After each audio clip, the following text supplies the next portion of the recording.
This right here, this is you. This is you.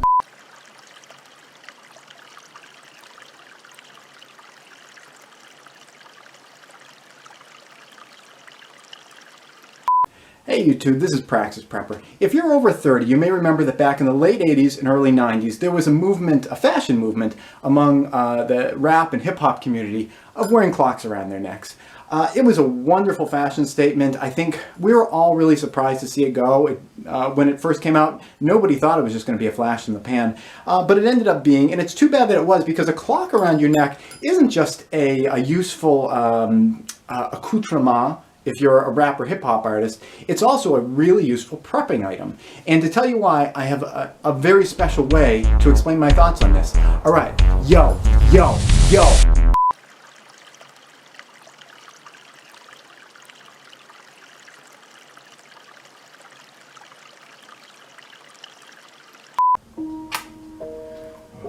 I tell you what, fuck this shit, I'm really cold. I want to make a survival fire. Which end do I like?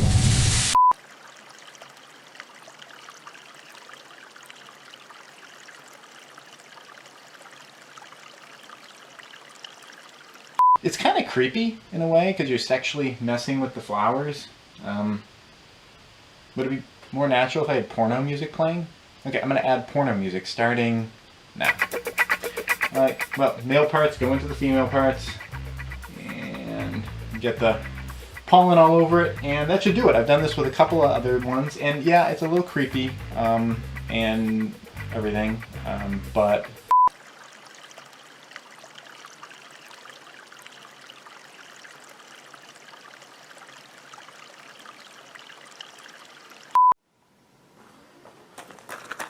you're my twin brother, but we're nothing alike. Come on, get in the car. We gotta get out of here. First, we gotta fill up the car with gas, and then we have to bug out. Well, yeah, I hear you, but the electric grid's down, and the gas stations can't pump without electricity. So, you know, we can't go anywhere because we don't have any gas.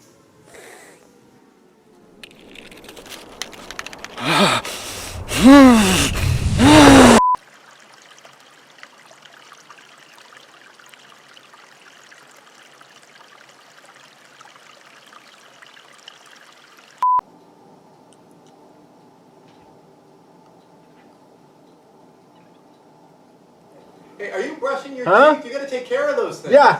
I ran out of toothbrushes 2 months ago, so I've been using my finger. Your seems to be working all right. Wait a second. Hold on. A tooth. I lost a tooth.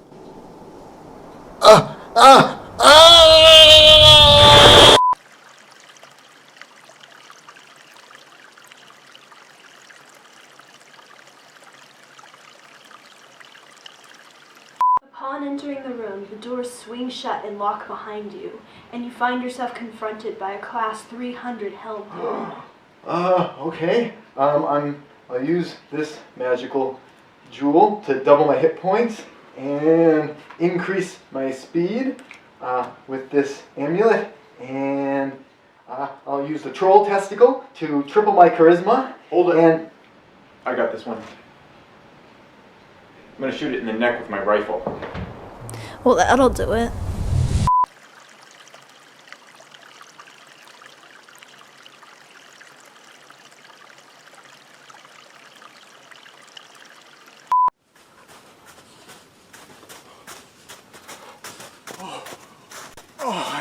I am so cold. Yeah, well, you should have brought yourself clothes. Don't worry. I bought a knife. A survival knife. I'm gonna start a fire. Okay. How are we gonna do that?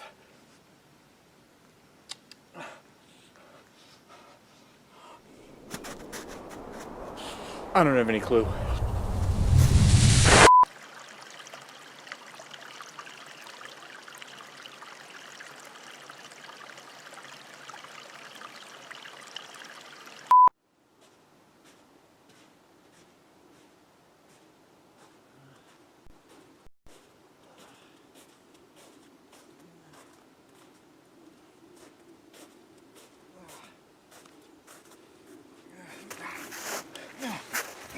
You know what? You know what? We are done. All right, yeah. All right, that's it? That is it. You're just gonna drop me like that? Oh yeah, I can drop you. You're uncomfortable. You don't have enough storage space. And when's the last time I didn't have to work my ass off to get those zippers open? Oh, so that's what this is all about? The zippers? Well, hey, I told you I had a headache that day. This is no. This is not one day. We knew this day was coming for years. Oh, well, don't think this is some surprise to me. You don't think I noticed for miles and miles you walking behind other hikers looking at their backpacks? Oh, yeah, I noticed. You think you're just gonna get yourself out there, find some new backpack overnight? Well, you don't think I could find another backpack? Maybe I have been looking around on Backpack Grinder and Backpack Tinder a little bit. You know, maybe there's something that's caught my eye. Maybe you just go and check that backpack out then. Yeah, great, fine. Fine. Yeah. Sounds great. Yeah, maybe I will. Yeah, fine. See ya. And just like that, he walks out of my life.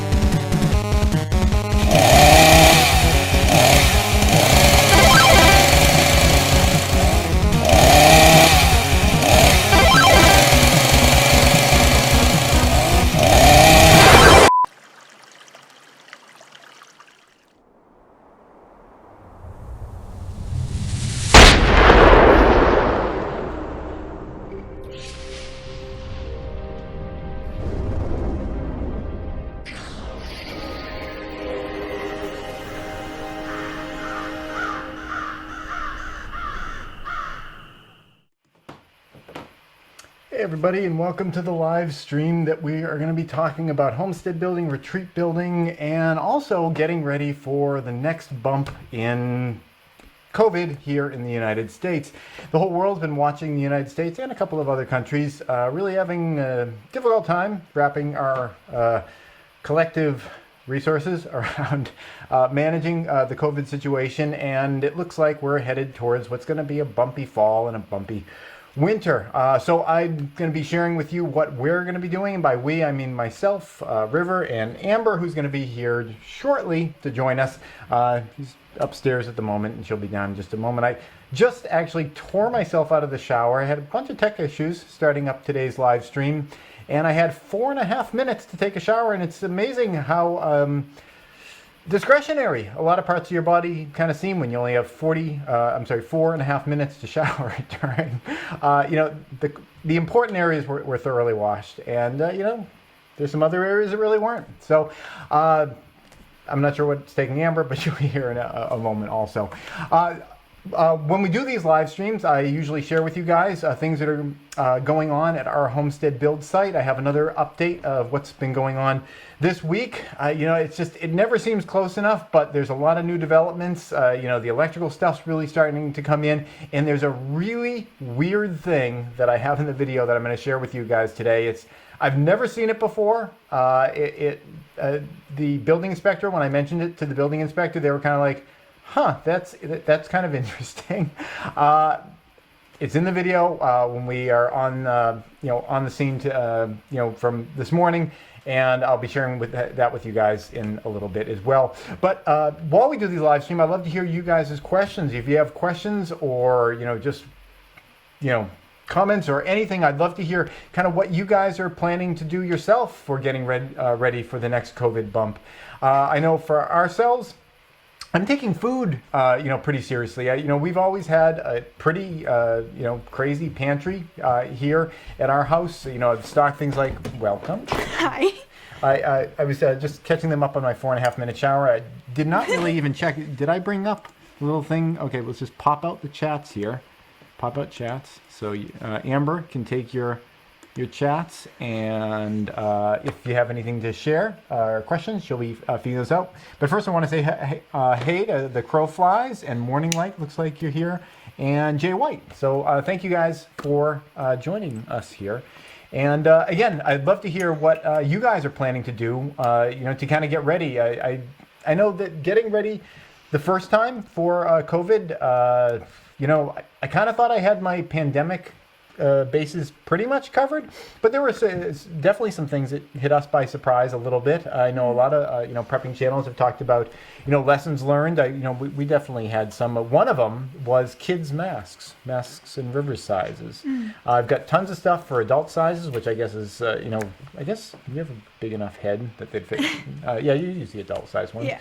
But for river, I had a bunch of small N95 respirators that I'd just been back, a year, 365 days ago, nobody was thinking about pandemic or anything like that. So whenever I needed to grab a respirator for a ton of different things, sanding, cutting rock, or okay, like you guys know what you use respirators for, dusty kinds of things, especially with the building process, I would usually just, run and grab from the top box, and the top box was the kid sizes. And I'd always get to the build site or whatever I was doing, I was like, I grabbed another kid size, but I'd use it anyway, and I ended up pissing through all my kid sizes. When we got hit with COVID, I went down there and I looked, and out of the 40 that I had for kids, I had, I think, like 8 left, and we've been making do with them. But there's definitely lessons that we've learned, and we're going to be acting on some of those lessons going into the second bump. So please let me know what you guys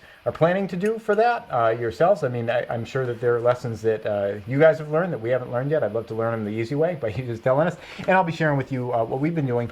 And like I said, one of the big things is food. We had a lot of grains. We had a lot of grains stored: rice, oats, all kinds of beans and things. All vegetarian protein sources. Flour, we had a lot of flour. Not as much flour as we would have liked, though. We ended up stocking up more flour. After the grocery stores kind of loosened up, we got more of that. But going into the second, I keep kind of wanting to call it the second wave, because historically these things, you get a big bump, and then there's like a lull, and then the second wave comes, whenever it is, the Spanish 1918 flu, the next bump came in the next fall when you normally expect, a flu season to, be bumping back up again. But that's not always the case with, I think the bubonic plague in the Middle Ages. The active season for that was like the summer when things got hot, because that was when the rats and the fleas and the bacteria and everything was really liking the hot, warm weather. So the second wave or third wave or whatever, they aren't always in the cold season. Sometimes they're in the warm season, depending. What do we got? Will it ruin my uncooked rice if I just put the entire Costco woven plastic bag of Thai short grain rice into the freezer for 3 days? Or do I need to put it into smaller bags that are made for it? I don't think you'd have any problem with that. I don't personally freeze rice. I just leave it in the basement in this cool, dark environment. I put it in these big bins. They're actually pet food bins. They're made out of plastic. I know there's like liabilities with plastic. Sometimes it's off-gassing, it's leaching, whatever. I don't really feel uncomfortable putting dry things in plastic, rice, oats, things like that. If I made like a bunch of soup, I wouldn't want to keep it long term for years and years in plastic, because then the plastic kind of makes it plastic soup.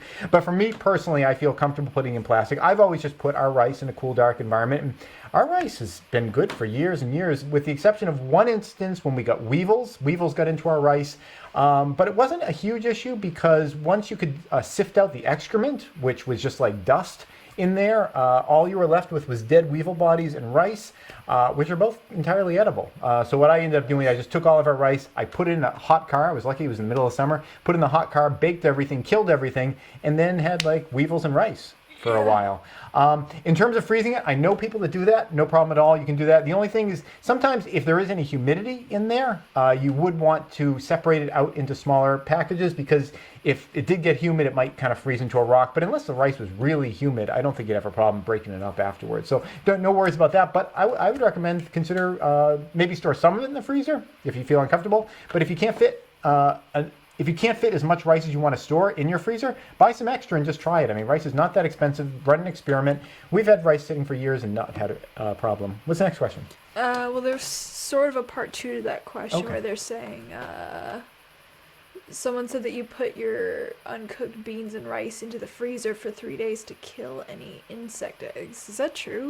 I don't know if that's true. I feel like that would just put them into like hibernation or something. Okay, this is my guess, and this is just a guess. My guess is that freezing the eggs would probably kill some of them, like some species, but be totally fine for others. That's just my guess. I don't really know. I'm not a theologist. Is that the word for someone that studies bugs? I'd love to know if anyone knows that. Yeah, I'm not. I can't give you a solid yes or no on that, but I know putting them in a really hot car in the middle of summer, that does kill them. Yeah, it sounds like that method would be more effective. Yeah. Do we have anything else? Right. Well, I wanted to catch you guys up on some of the new food stuff that we've been doing going into what's going to be, and again, I was kind of in the middle of talking about, like, what do I call it, the second wave, the third wave, because here in the United States, we had our first wave coming and we, kind of crushed it. We took it seriously, at least in, the places where it was hitting. They took it seriously, they pushed it down, and then people were like, oh, I guess it wasn't so bad. Let's act like it wasn't a thing at all. And then we had another bump, and it seems like maybe we're kind of pushing back on that again. I think the United States is going to be like, this is, awesome, whatever. We'll learn our lesson, 7, 8, 9 times in a year, and keep, forgetting the lesson 7 or 8 or 9 times during the year also. So I don't really know what to call this, but the next wave that we're looking at during the, the fall season, we're taking that seriously. And some of the things that we've been stocking up on are like fruits and stuff. We didn't have a lot of that. Mm-hmm. We had dry fruits and stuff, but, dry fruit gets kind of old after a little bit. And in addition to that, we're kind of tearing through it. So I went online last night. I went to Walmart.com. I'm kind of like tiptoeing back into Walmart. I was kind of like one of those boycott Walmart people back when there was a lot of bad news about them. I feel like Walmart's been cleaning up their act. So I feel like if a company is going in a positive direction, it's good to patronize them, because then they're like, oh, we changed our policies and now there's more people buying stuff from us. So even if they're not perfect, I'm trying to give them a little bit of business. Anyway, I went to Walmart.com and I ordered a lot of canned stuff. We got a lot of canned corn, canned grapefruits and oranges, and what else did we get? Did I tell you? I don't think you told me. Canned pineapple. Did those. So those are like treat things. We still have the dried stuff, but we're breaking it up with some of those things. So if things are really nasty out and we're like, okay, we're just not going to go out for a little while, we'll be okay doing that. So that's one of the things that we've been doing. Why don't we go, because I don't want to completely detach from the idea that this is about homestead building, retreat building, and all that. Let's go to today's video. It's actually just pretty short. Remember, there's a really weird thing in there. I'm building it up too much. It's not that weird, but it's kind of weird, So I'd love to hear you guys' comments on what you think of our new countertop. Let's watch the video. Hey, we're here on site, and I wanted to show you just what's been going on here in the root cellar for us to kind of get ready for the next wave of COVID. We've got some preparations going in here, some preparations going on at our temporary house. I really don't like the idea that we're split between 2 different locations, but the reality is at the moment we are, and you got to do the best with what you got. And what we got right now are 2 split locations. So let's go in here. You can probably hear right off that we've got a dehumidifier going in here, and makes a little bit of noise, but you can see on these shelves we're starting to have some of our pantry items here. We also have kids pools just in case for emergency, and we're also using this space to store our solar panels that we're going to be rigging up later on. But the point is that even though the space is not ideal, even though it's kind of cluttered with all sorts of things, storage, there's a bicycle down there and everything, we're doing the best that we can with it, given the circumstance that we're facing at the moment. And that's really important. I think for a lot of people, that might watch this channel, I'm at the moment creating kind of like the ultimate sort of homestead location, and there's a lot of excitement related to that, but things don't have to be ultimate, things don't have to be perfect in order for them to be more workable. And it's important right now for all of us, even if your situation isn't ideal, just to do the best you can with what you got and not just give up. Like, I hear a lot of people on the channel say things like not my main subscribers, but someone will come to the channel and they'll be like, it's too difficult, it's not even worth doing. It's always worth doing at least something, because things are going to be better than they otherwise would if you do something instead of nothing. That's what we're doing here in the garden. Just to give you a quick update here, you can see in the middle our bean plants are continuing to grow. They're starting to vine up, and we've got some other rows of crops here. I don't know if they're going to be successful. We just inherited them from someone else. They asked if I could have some space in my garden, and I just said, yeah, sure, why not? Worst case scenario, they don't grow at all. let's kind of give you guys a sense of what's been going on here. And there's been a lot of wiring going on here.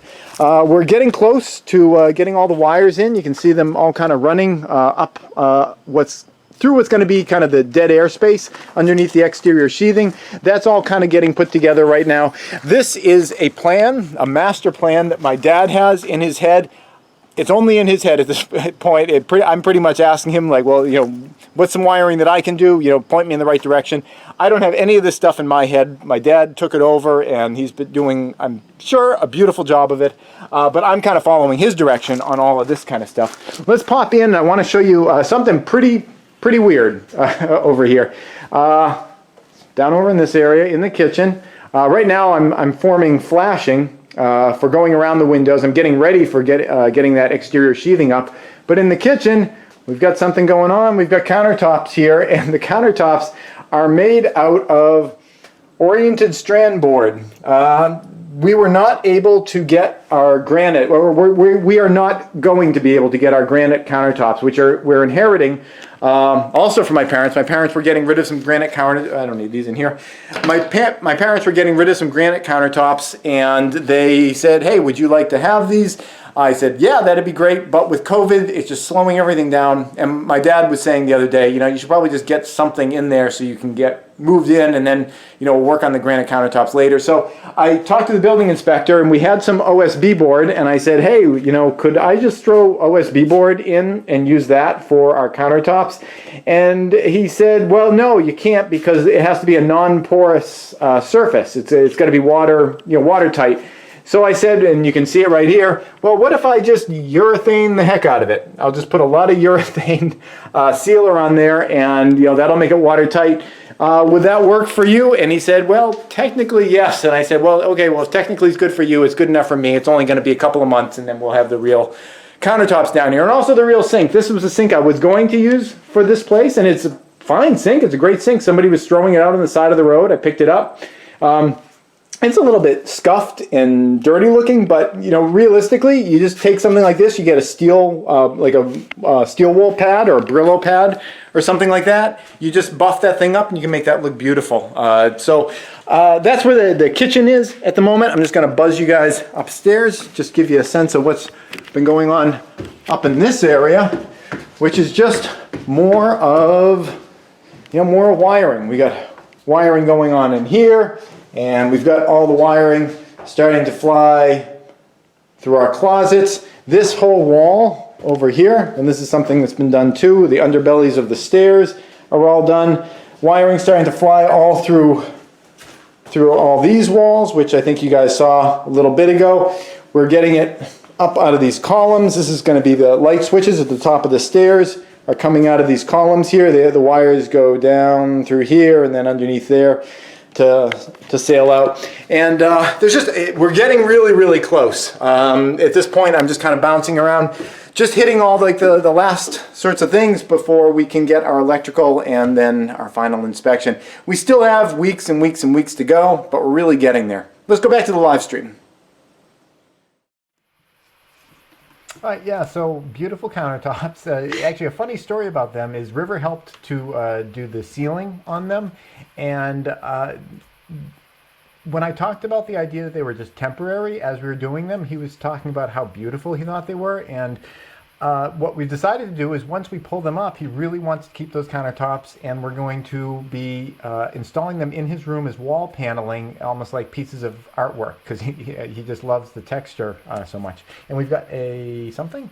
Hoople says that urethane has been shown to cause tumors in rodents, so you may want to switch to granite as soon as possible. Yep, it's definitely as soon as possible kind of thing. And the urethane that we are using is really the most garbagey kind that you could possibly imagine. It was just stuff that I'd inherited. It's toxic. And well, is that really stuff that you'd want to let River have then? Oh, well, yeah, it's a good point, actually. Yeah. You might not want to let him have maybe it. I could probably seal it under something else. You know, I was looking for urethanes for the floor, and you know, because I wanted to, like, you know, kind of seal the floor, harden it up, and everything. And there was one of the urethanes. It was an oil-based urethane. It advertised that it had aluminum solids in it to help with durability. I'm like, the last thing I want is like the scuffs to be a bunch of aluminum dust that's blowing around the house and people inhale. It's just weird, the stuff that's sold out there. It's just there's a lot of low-hanging fruit for improving things. Yeah, the urethane countertop, it is, I'm not going to be cutting food on it. It's really just for safety and the quality of the home, we need to put down something, and I guess having a toxic countertop was considered by the rules and the laws we have to follow was a more advisable course than having no countertop at all. So yeah, we're just doing it for a little while, and yeah, we're not going to be eating off of it. I noticed, yes, Hooples joined us. Welcome. Also, James and Alicia are here, and I saw some people were chatting about the idea of dehumidifiers.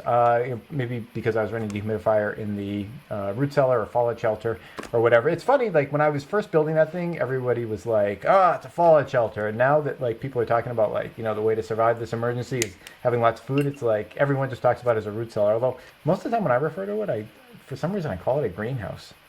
Like I'll be working with River and I'll be like, I'm gonna run to the greenhouse, and by which of course I mean the root cellar. But yeah, dehumidifiers. I do have some actually experience with that question. First, there are the three different types of dehumidifiers that I'm kind of familiar with. There's one that was running in there that was loud. That uses a compressor. Works like a refrigerator. It's putting compressed air or compressed whatever coolant through, and you don't need to know the mechanics, but it has a compressor in it. It's loud. That's like kind of the dehumidifier that has like the most oomph, that you can do the most work with. It uses a lot of electricity, but you can get a lot done with those.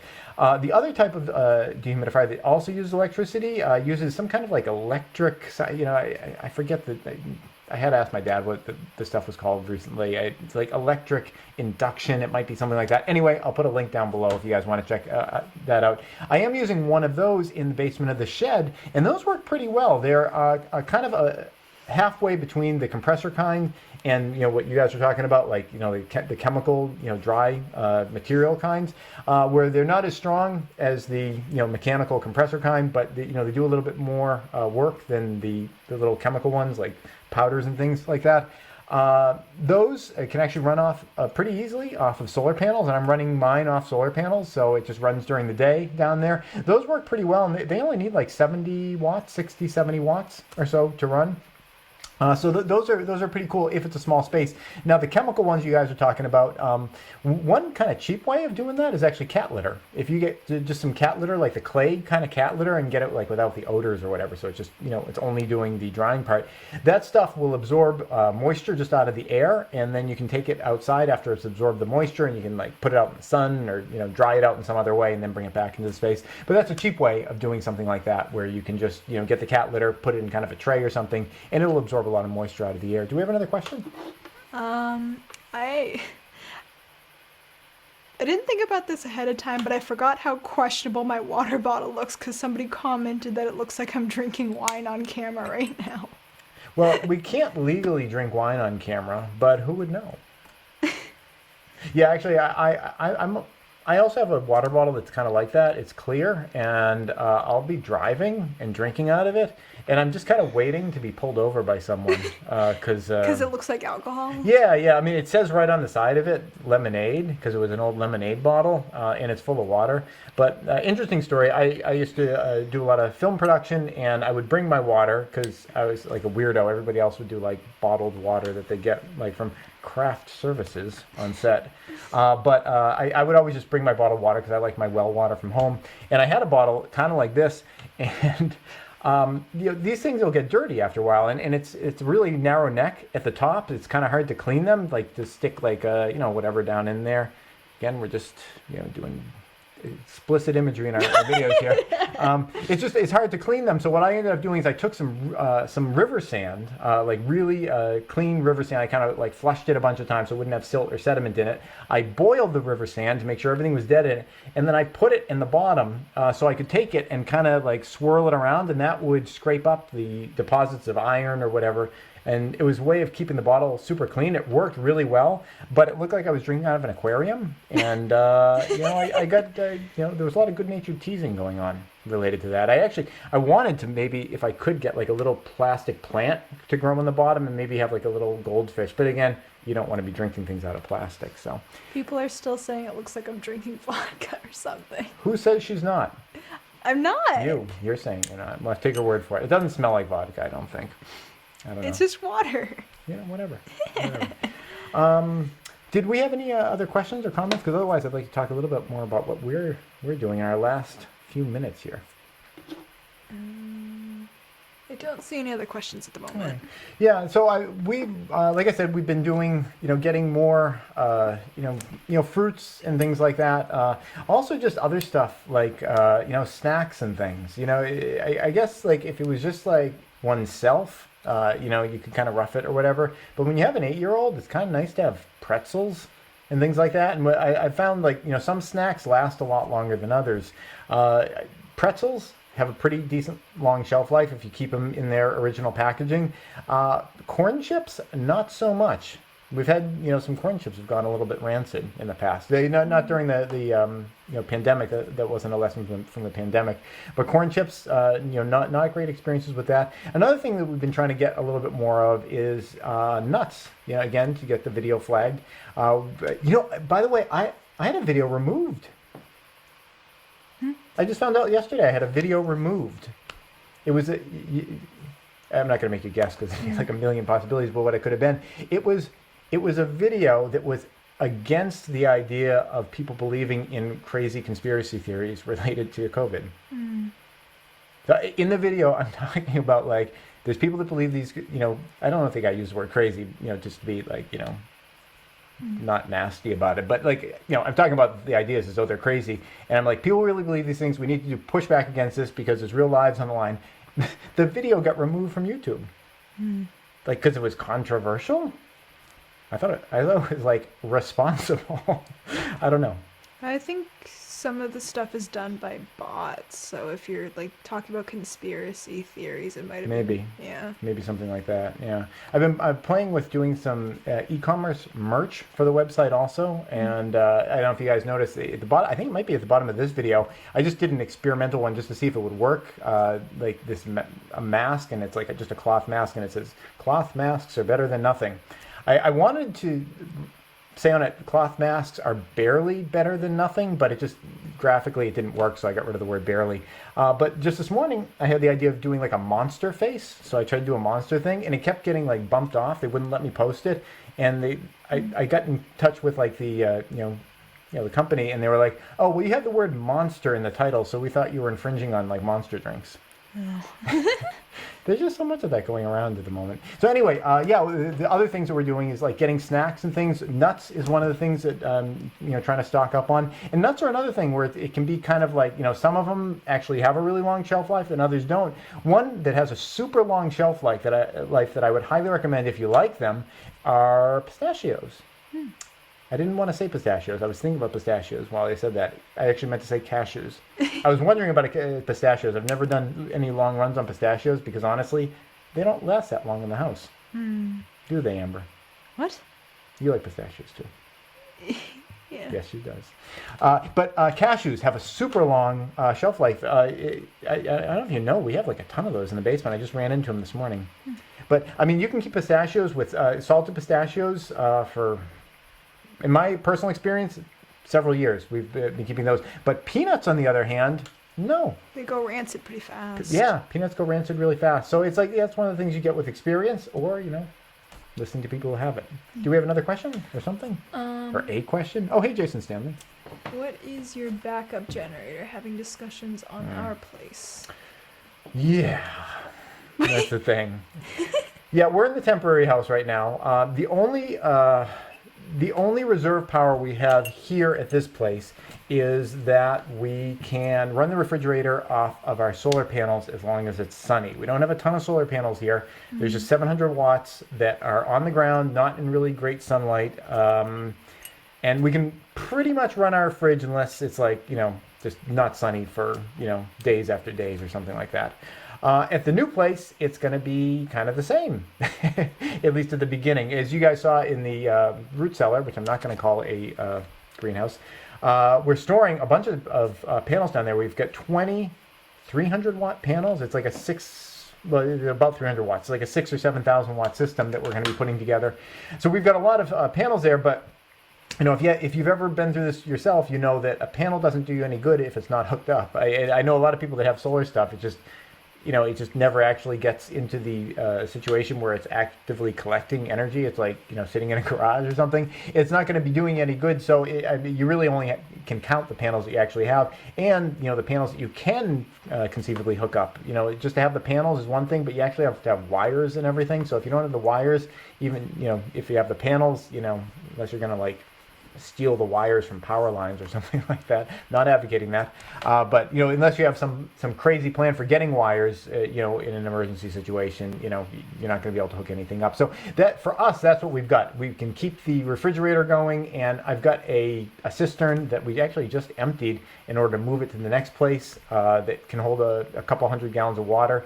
As far as heat here in the winter, it sucks. The house has a wood stove in the basement, thermally separated from the rest of the house. This is not a great, it's been a really unfortunate set of years for us to be confronting, you know, the kind of emergency we've been preparing for while we're in this transition period. Although I know we're not the only one, actually. I was just talking to Ryan Jeske over at Prescott Caliber Club, who he's got a great YouTube channel and a really great business that he's just started up. He's had a lot of trouble because it's been, you know, in the middle of COVID and everything, but he just set me up with a rifle. I live in a state that has a few laws regarding, you know, firearms and everything, and he was able to get me essentially a replacement for an AR-15 model rifle that I had to get rid of when I moved here, and he was able to navigate all the rules and the laws and everything. If you live in a state where you're having trouble, or you think you might have trouble, you know, getting your own rifle or something, I would highly recommend contacting Ryan over at Prescott Caliber Club. I'll put a link. Actually, there's already a link down in the description below, because he's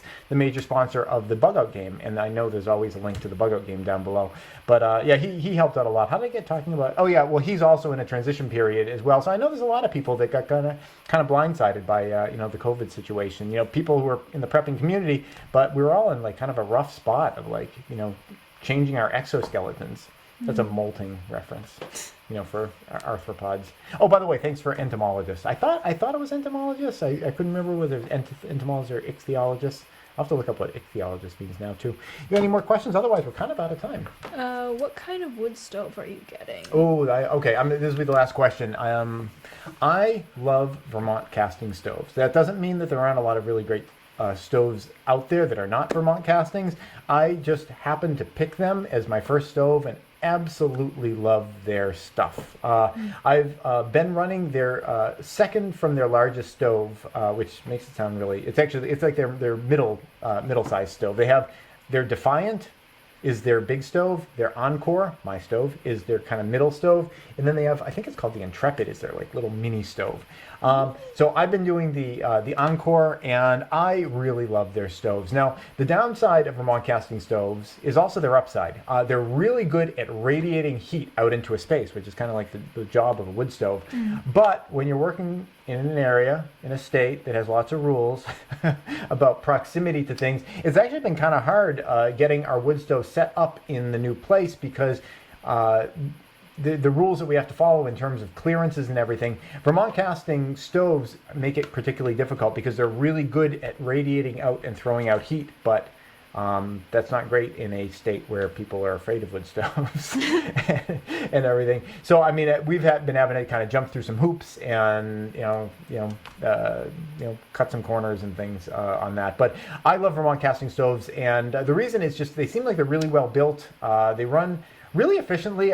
People talk about wood stoves. They'll have like a catalytic combustor, or what the efficiency rating on the stove is and everything. But realistically, as long as you get a good high quality stove, whether it be Vermont Castings or Jodel, which is spelt with a J, Jotul. It's like Scandinavian or something like that. There are a lot of great companies. As long as you get a good stove, I would just recommend, don't worry about like, well, this one has an efficiency rating of 94% and this one's only 92. It really comes down not to all the net number kind of stuff, and not to the catalytic combustor kind of stuff, because the catalytic combustor often will just clog up, and you ended up removing it out of the system anyway. Not that that's necessarily legal to do, but things happen, and it really, as long as you have a good high quality stove, the important thing is that you know how to run it, and you're putting clean fuel into it, and you're putting dry fuel into it. If you have like a super high efficiency stove, but you're putting green wood into it, green means wet, you're putting just all this green wood into it, and you're choking it down, and you're not supplying with enough air, and then you're giving it too much air, and you don't know what you're doing, you are going to be wasting a lot of fuel that somebody who might have an older stove but knows how to run it really well, they're not going to be wasting that. They're actually going to be getting more heat energy per pound out of the wood that they're burning than you are. So what's important is learning how to burn wood in a stove, getting some experience. I'm sure there's tons of YouTube videos on it. I think I might have made one at some point. If I haven't, I should do another one of those at some point. Yeah, I mean, just knowing what you're doing, using nice dry wood, those are the really important things. And get something that's high quality. Don't get something that's like falling apart that's like 30 years old. Get something that's not falling apart that's 30 years old. There are a lot of good stoves that are old that are still out there. But getting something high quality that's not falling apart and knowing how to use it, that's the important thing. I saw that thing, like there was a lot of there's no other questions? Because I need like a cutoff point. There is one more question. Okay, we'll do one more question. Okay, let's do one more. Okay. I forgot my tea. I usually have a tea with all a million of bags in it. Can I steal your water? It's practically empty. It's not water. Huh? It's not water. It is water. Yeah, okay, what's it question?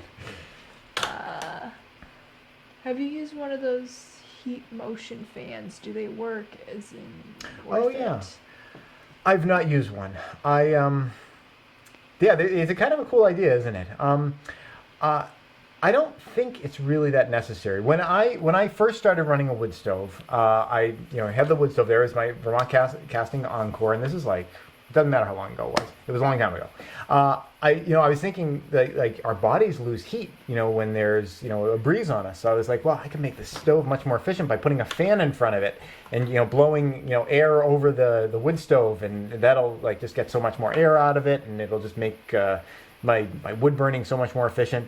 It didn't make any difference. I'm sure it made some difference. I mean, technically, if there's a breeze on the wood stove, you're going to get a higher thermal transfer. If the flame on the inside is contacting the metal, and the metal is losing its heat rapidly to the outside, it's going to be absorbing the heat faster from the inside. I mean, technically, by the numbers, it should have been heating the house better, but you don't really notice. Again, if you got a good high quality wood stove and you are running it with clean fuel, they create their own convection currents. You get this super hot thing, and it's just it's drawing in the cool air, and whoosh, it's just it contacts the stove, and it creates all these eddies of its own. If you had a thermal camera and you were watching, and I do have a thermal camera, I could try this sometime. And you place one of those little fans that kind of goes on top of the wood stove. Technically, I'm sure it would have some kind of an effect, but it might actually be a deleterious effect because, again, you have the stove, the hot object, and it's creating these nice convection currents. If you now place this fan on the side and it's kind of blowing sideways, the air might be trying to come in, except you're kind of blowing against the air coming in. It's just, wood stoves work so well on their own. It's kind of like you're driving a Prius and then you want to improve your fuel economy by not running the radio or something like that. It's just such a small difference that I don't think anybody would really ever notice it. So that's my experience. It's just, if you know how to run it well, it creates its own convection, and it's going to transport the heat all throughout the house. I love burning wood. I think it's a great way of sustainably heating up a space. If you are in an area where you get wood, fallen branches become your fuel, and the CO2 goes up into the air, and it gets captured by the trees again, and it's a closed loop. As long as you're not burning trees faster than they can grow back. And I think that's got to be it. Unless there's something else. They added to the question about the fans, referring to the one that sits on top of the stove. Yeah, no, I am familiar with them. I was relaying my experience that I use an electric fan, but I do know what you're talking about. It's a neat idea. What it is, it's like is it a Stirling engine or something like that, where it uses the heat from the surface of the stove to run itself. So it's just kind of a neat idea. I think it's more of like kinetic art though than anything else. I imagine it would have some kind of an impact, but again, it's like, you know, the Prius runs so efficiently you don't have to turn off the radio. The wood stove's going to be moving the heat around your space so well that, you know, you can add the fan. Like maybe if you're trying to specifically direct it into a certain area, you know, you could try that. But you know, I've just found that wood stoves do so well just on their own. I've never really felt the need to experiment with it. So if you find out about it, please let me know, because I'd be kind of curious. It seems like it's a neat idea because it's taking the energy from the wood stove and it kind of runs on its own. I guess that's it. I want to thank you guys all for joining us, for this. I hope that, you know, some of the tips that I had about, you know, getting some extra food coming up. What are you looking at me weird for? I don't know. You were looking at me weirdly. I don't know.